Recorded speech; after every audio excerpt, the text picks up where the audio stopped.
him, and I'm going to do the Seattle Underground.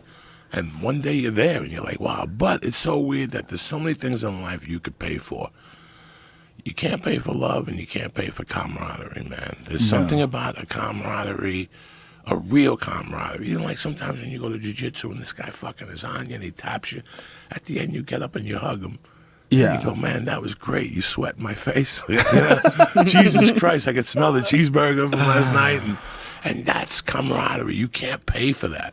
But it's weird that, listen, if you're running with people every day and they got your back, I can't imagine that camaraderie. That's real. Yeah, I'm not talking about, well, we're in a crew. The camaraderie that we're talking about, that this makes you understand, like, what that story about these guys that want to go back.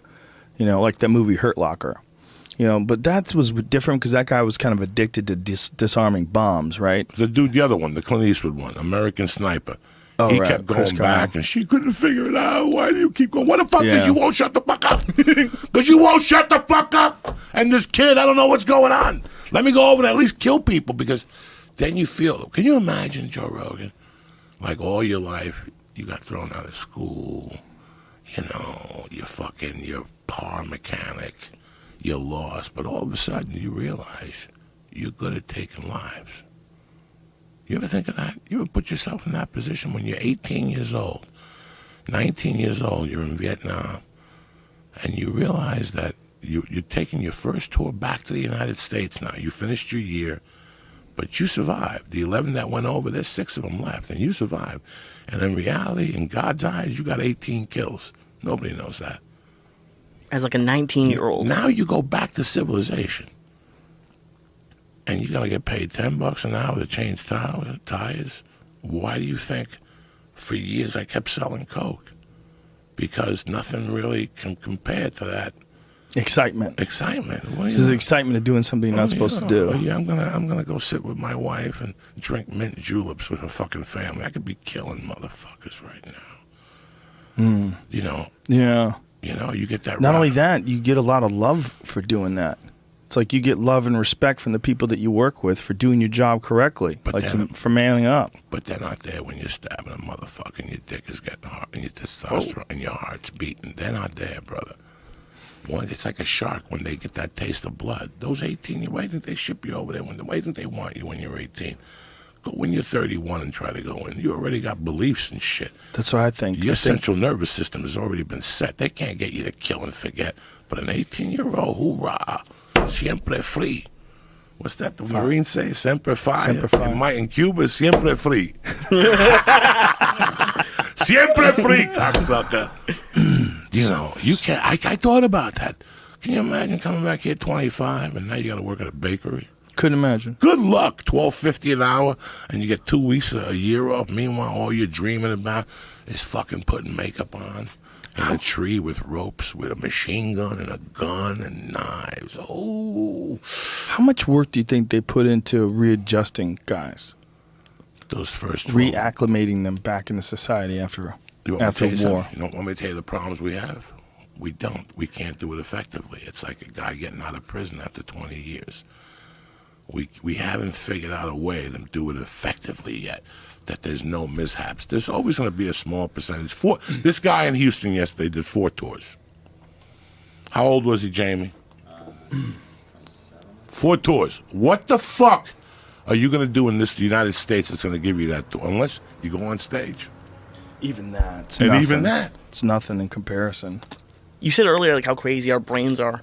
It's crazy how different, like, when I was 18, it was 2007. Like, I was graduating high school, so, like, Iraq and Afghanistan were blown away. It was right at that time, and I had friends who went over. But what you are saying is exciting. I would run away from that. There's no part of me wants that. 25 years old, 4 tours. Oh, my God. Yeah, well, you're a smart guy, Lee. No, but there's smart people there. There's like, yeah. Oh my, but it's just people that are willing to do the stuff that's more dangerous because it feels better. Because it feels like even though there's risk involved, at least you feel charged up and alive. It's a life of excitement versus a life of, why do you think people climb rocks? They climb rocks because it's actually enjoyable climbing a rock? No, they climb a rock because it's fucking scary. And you don't know if you can make it. You're pretty sure you're going to make it, but there's a real risk that you get a fucking hand spasm and you just fall for a long time until you splatter on the bottom. When you watch someone crazy like Alex Honnold, right, the guy with no ropes, does it with no ropes. We had him in the podcast. He's a super nice guy, real interesting guy. Lives out of a van, just travels around and climbs rocks. He's an adrenaline junkie. Okay, the climbing of the rock, it's like, I mean, I guess it's kind of cool to be up high, and it's sort of like a version of hiking for him because he can kind of make it. But what's really going on is you recognize that you're on the edge always. And so even if you're not, like your adrenaline's not flying, you're not freaking out, your heart's not pounding, your heightened focus and sense is keenly aware that you're holding back a waterfall of adrenaline. You're keeping it together. And so you're... A lot of times, guys that are doing like crazy shit, like tightrope walking and stuff like that, they're sort of addicted to trying to control. What is this guy doing, Jamie? Is this parkour or something? He's going to do something really scary here in about 2 seconds. He's going to land in a handstand. No, he's not.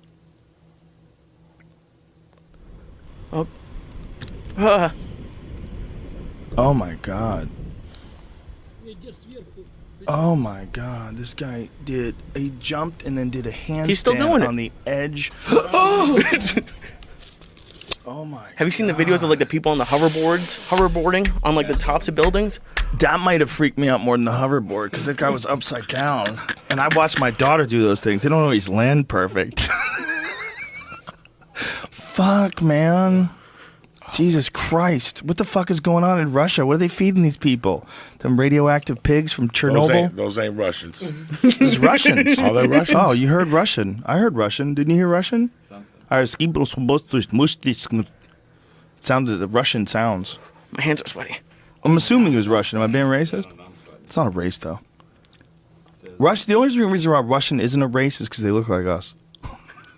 Right? I mean, they're totally not regular white people. No. What does it say? Does it say it's Russian? Yeah, it is Russia. See? Jesus Christ. Just assumed. I'm pretty sure I heard some Russian sounds, though. Yeah, we're crazy. People are crazy with the need, the juiced up need for those things. It's like, how do you feel? Don't you like feel sad when someone's a comic and then they quit, and then you see them kind of hanging around the comedy club? And they come back and hang around. I haven't done stand-up in 10 years. You believe that? I'm really happy now. Yeah. I don't have to deal with the bullshit no more.